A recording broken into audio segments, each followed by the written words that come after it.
Show me the data. What am I talking about? Stay tuned, I'll tell you more.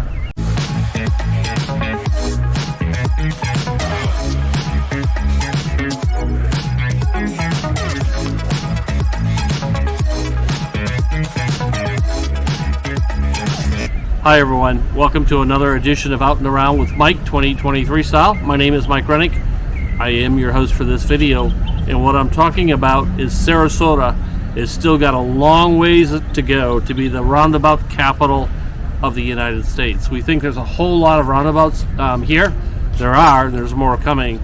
But let's dig into this a little bit. We've done some videos on individual roundabouts, but I wanted to focus just on this, the philosophy of it, the safety aspects of it, and see where this comes out. So I recently shared a video detailing Sarasota's current and all the future roundabouts. Seems like they're going to be almost everywhere. They're definitely popping up everywhere we turn around. While Sarasota is among the leading cities in Florida for the number of roundabouts, doesn't look that way across the United States. It has a long way to go to beat Carmel, Indiana, when it comes to sending drivers around in circles. Sarasota, as I've said in previous videos, has a total of 13 roundabouts on city streets and on the state highway. Carmel, meanwhile, has 142 roundabouts, so you can see it's not even a close call. Most of them, it's the most in any city in this country. By 2025, the city of more than 100,000 people will have only one intersection with a signal. All the rest will be roundabouts. So they are dubbed the roundabout capital of the U.S. and compared to other Indiana cities with populations of at least 33,000 people or more.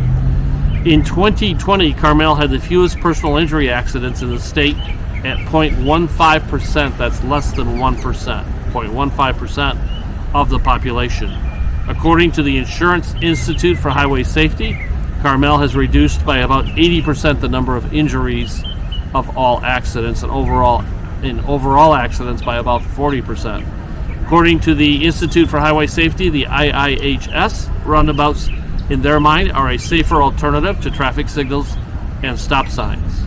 The theory behind it are the tight circle of a roundabout forces drivers to slow down, and the most severe types of intersection crashes, right angle, left-hand turn, and head-on collisions, are very unlikely in a roundabout.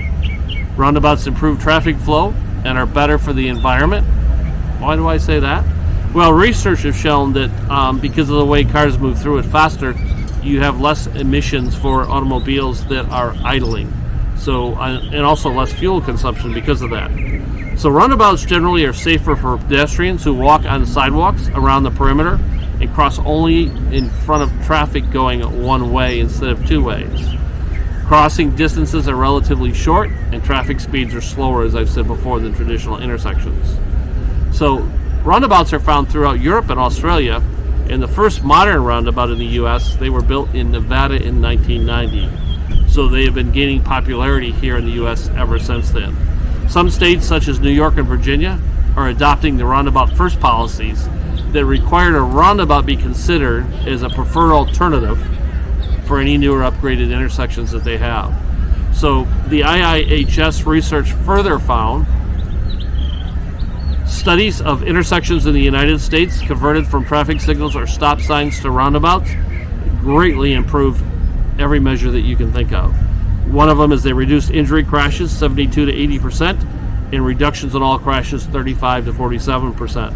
A study of 19 higher speed rural intersections with speed limits of 40 miles per hour or higher that originally had stop signs on the minor approaches and were converted to roundabouts found a 62% reduction in all crashes and an 85% reduction in injury crashes.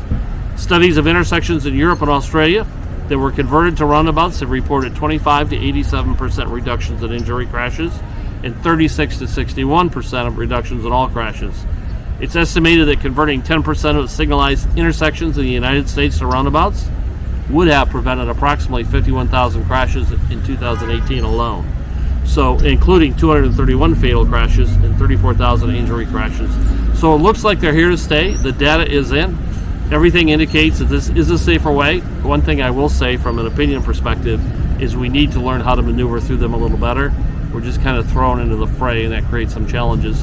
But what are your thoughts? The link below, click on that, share your thoughts. Would love to hear more about are we doing the right thing or the wrong thing.